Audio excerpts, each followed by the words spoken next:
Le Seigneur soit avec vous. Et avec votre esprit. Bonne nouvelle de Jésus-Christ, selon saint Matthieu. Gloire à toi, Seigneur.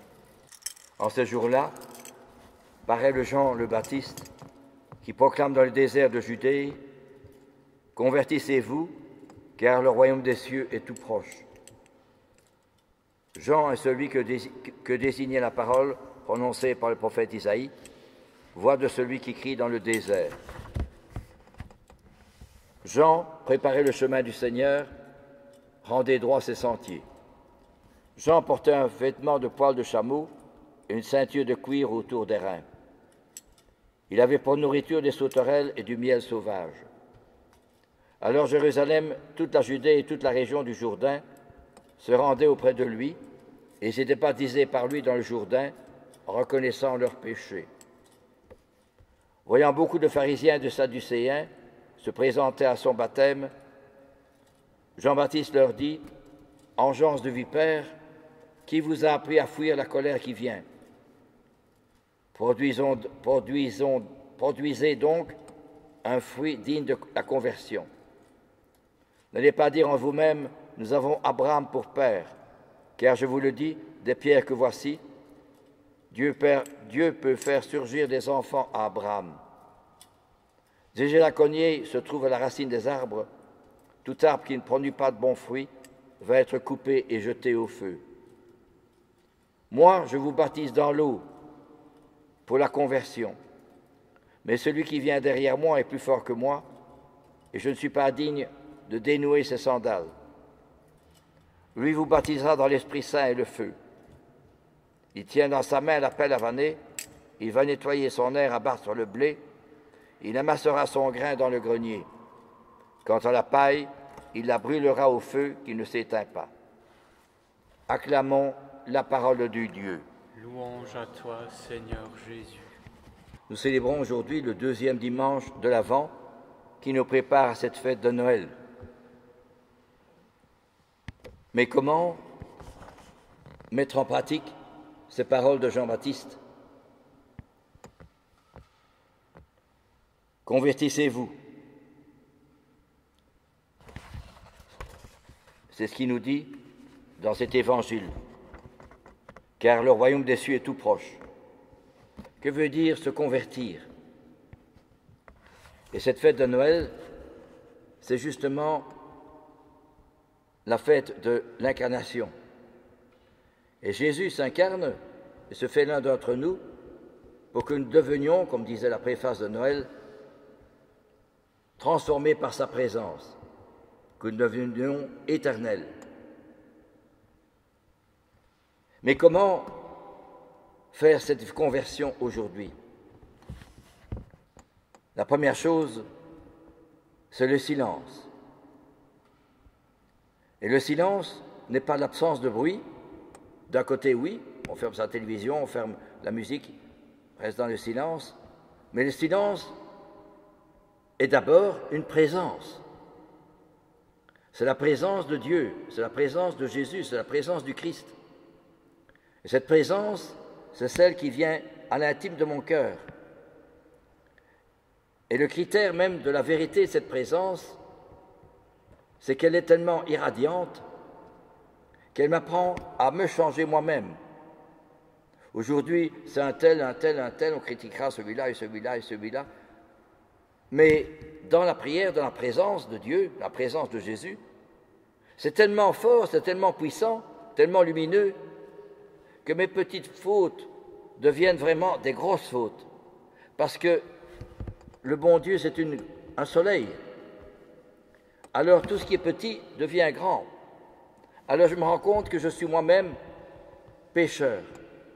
Dans le silence de la présence de Dieu, de la présence de Jésus, je me rends compte qu'il y a tellement de différence entre le Seigneur, le soleil, la lumière, la sainteté, et moi-même, que je ne peux pas faire autrement que de me changer moi-même.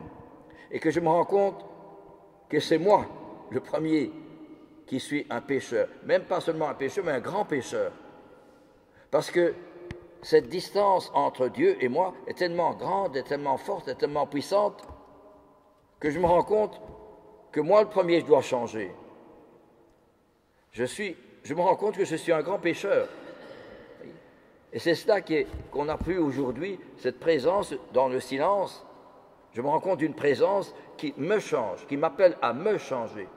Pour changer un tel, mais à me changer. Thérèse de Lisieux disait, je m'attends chaque jour à voir de nouvelles imperfections. C'est formidable ça, alors qu'elle était déjà sainte. Parce qu'il y a une telle distance entre Dieu et moi que je ne peux pas faire autrement que de me changer moi-même. Donc la présence du Seigneur, dans le silence, m'appelle à me changer moi-même, à découvrir que c'est moi qui suis pécheur, c'est moi qui dois changer. Et deuxième chose que le Seigneur m'apprend dans cette présence, c'est dans un monde où il y a tellement d'orgueil. J'ai raison, c'est moi le premier, bouge-toi que je m'y mette, etc. Vous savez, c'est fort aujourd'hui. Eh bien, justement, le Seigneur m'apprend l'humilité, la petitesse du cœur. Me rendre compte que je ne suis pas grand-chose. Je ne fais que de passer en ce monde. Et que la seule vérité qui soit, c'est le bon Dieu. Et justement, pour que le Seigneur puisse entrer dans mon âme, qu'il ne vienne pas seulement sur la crèche, sur la mangeoire des animaux, mais qu'il vienne dans mon âme. Eh bien, il faut que je découvre que je suis pécheur et que je dois me changer moi-même et que je découvre aussi qu'il faut devenir humble, devenir petit. Et c'est précisément par la petitesse que je découvre alors que l'autre, il est meilleur que moi, il est plus grand que moi, il est plus merveilleux que moi, plus grand que moi. Je regardais l'autre jour, on m'avait montré un film sur Jean Vanier, le fondateur de l'Arche, de petites communautés qui vivent avec des handicapés physiques et mentaux. Il faut le faire, hein, de vivre comme cela. C'est dur, c'est exigeant. Eh bien, je voyais Jean Vanier avec un large sourire qui a commencé comme ça dans une maison très pauvre. Et puis ça s'est étendu. Et il a dit, je ne sais pas comment ça s'est fait, ça s'est propagé. Et il faut le faire, ce sont des jeunes alors qui ont été saisis par l'idéal de Jean Vanier et qui ont dit, nous allons vivre avec des handicapés physiques et mentaux. Et le plus beau qui est formidable, c'est que ces handicapés physiques et mentaux qui apprenaient à ces jeunes ce que c'est que aimer. Nous autres, nous aimons bien nos qualités, nos actes de vertu, nos réussites professionnelles, familiales, etc. Nous sommes fiers. Mais justement, ces handicapés physiques et mentaux, ils n'ont pas tout ça. Mais ils nous ont appris, j'ai entendu le témoignage de ceux et celles qui aidaient ces pauvres-là, qui se mettaient à leur service, c'est eux qui nous apprenaient à aimer. Ça, c'est formidable. Hein? On pourrait dire, mais je vais les aider, je vais leur rendre service. Non, c'est eux qui m'apprenaient à aimer. Ça, c'est extraordinaire. C'est renversement de perspective. Eh bien, je crois que c'est un peu ça, le bon Dieu, qui vient m'apprendre à redécouvrir qui je suis. Je ne suis pas le Tout-Puissant, non, je suis le petit et l'humble pécheur. Et parce que je suis petit, comme disait la petite Thérèse, Dieu va me combler de sa grâce, me combler de sa lumière, me combler de son amour. Alors je redécouvre un amour qui est beaucoup plus beau, plus vrai, plus réel, plus puissant que le monde environnant. Combien de ménages cassés aujourd'hui, combien de violences conjugales, combien de gens qui souffrent, combien de solitude des familles monoparentales et de femmes qui pleurent, et des hommes aussi qui pleurent. J'ai connu un monsieur qui était très bien. Eh bien, quand il rentrait du travail, il était 9h30 du soir, exténué. Il a ouvert le frigo, rien dans le frigo. Rien. Alors ce monsieur, il aurait bien voulu retrouver un peu la paix, le dialogue. Non, rien, c'était cassé. Je ne dis pas qu'il avait des défauts, c'est sûr. Mais qu'est-ce qui est arrivé? C'est que ce monsieur qui avait une belle situation, il avait 33 ou 34 ans, il s'est suicidé. Pour les parents, c'est terrible. Il n'avait que ce fils-là. C'est effroyable. Et pourquoi? Il n'y a plus de bon Dieu. On ne fait plus l'expérience, je dis bien l'expérience de la présence, du silence d'abord. Et dans ce silence, je trouve une présence.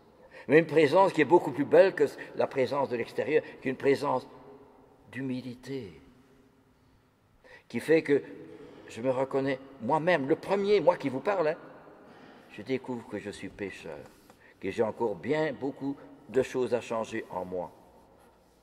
Et je découvre aussi ce qu'il y a de beau dans l'autre. Au lieu de dire « Ah, il y a ceci, il y a ça, et tu ferais bien », je vois ce qu'il y a de beau dans l'autre. Malgré les difficultés, malgré les problèmes, malgré qu'il tombe de nouveau dans les erreurs, dans la drogue, l'alcool, je découvre ce qu'il y a de beau dans l'autre. Lui, il ne le sait pas, parce qu'on vit dans un monde matérialiste. Hein. Il y a la télévision qui marche, il y a la musique, il y a les bruits en ville. Non, dans le silence, il y a quelque chose de beau dans l'autre. Mais pour ça, il faut que je découvre ce qu'il y a de beau en moi. Mais découvrir ce qu'il y a de beau en moi, c'est d'abord découvrir que c'est moi qui suis pécheur. Il faut que j'enlève, vous savez, les ménagères, quand il y a le printemps, il faut frotter les vitres pour que le soleil entre à profusion dans votre living.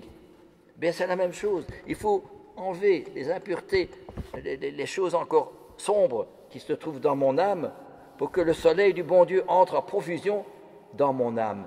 Alors je découvre qu'à côté de la grandeur, la puissance et l'amour du bon Dieu, que je ne sais pas encore aimer.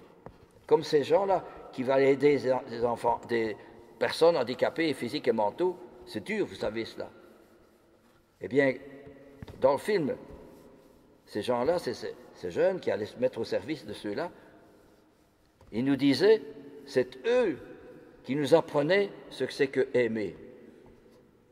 Ça, c'est tout le contraire. Hein? Alors, je dis, mais je viens vous aider, je viens vous aimer, je viens vous rendre service, c'est moi qui... Non. C'est eux qui m'apprenaient à aimer. À travers l'humilité, à travers les difficultés, à travers le handicap physique et mental. Mais il faut du temps pour le découvrir. Et ça, c'est Jésus. Parce que Jésus, ce n'est pas celui que nous pensons, nous rêvons ou que nous faisons. Non, il est tout le contraire de ce que je suis. Tout le contraire. Et pour cela, il faut que je découvre. C'est formidable. Et c'est pour ça que dans le prophète Isaïe dit, le loup habitera avec l'agneau, le léopard se couchera près du chevreau, le veau et les lionceaux seront nourris ensemble, un petit garçon les conduira. Le lion comme le bœuf mangera du fourrage, le nourrisson s'amusera sur le nid du cobra, sur le trou de la vipère, l'enfant étendra la main. Ça veut dire quoi? Ce qu'il y a de mal en moi, c'est changer. Jésus change. Pour cela, je suis le dernier. Je suis pécheur. J'ai encore beaucoup de choses à me changer. Pour ça, il faut prier. Et si je prie, le bon Dieu enlève les taches qui sont sur la nappe d'autel. On avait renversé des bougies. Un jeune était venu et les bougies avaient éclaté. Et alors on avait mis le fer à passer. Vous savez, les ménagères savent ça avec un buvard, etc. Mais malgré tout, ça n'a pas été. Et puis une brave dame qui n'est pas chrétienne, donnez-moi votre tissu, hein, votre couvre-autel. Et alors on me l'a rendu impeccable. Voyez-vous? Eh bien c'est ça, Noël. C'est me rendre transformé, illuminé, transfiguré. Alors ça c'est beau, frères et sœurs. Eh bien c'est cela que je veux dire. Le nourrisson s'amusera sur le nid du cobra, le lion comme le bœuf mangera du fourrage, la vache et l'ours auront même pâturage. La connaissance du Seigneur emplira le pays.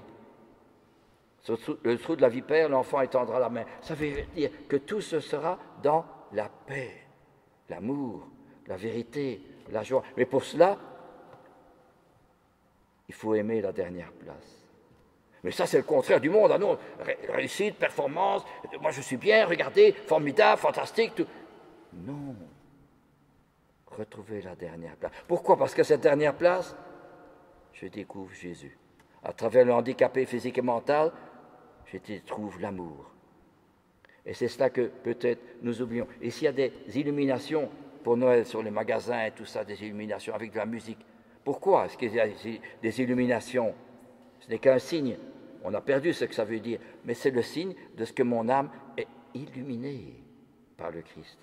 Il a dit, je suis la lumière du monde. Il vient m'illuminer. Il vient me changer. Alors je retrouve que je suis pécheur.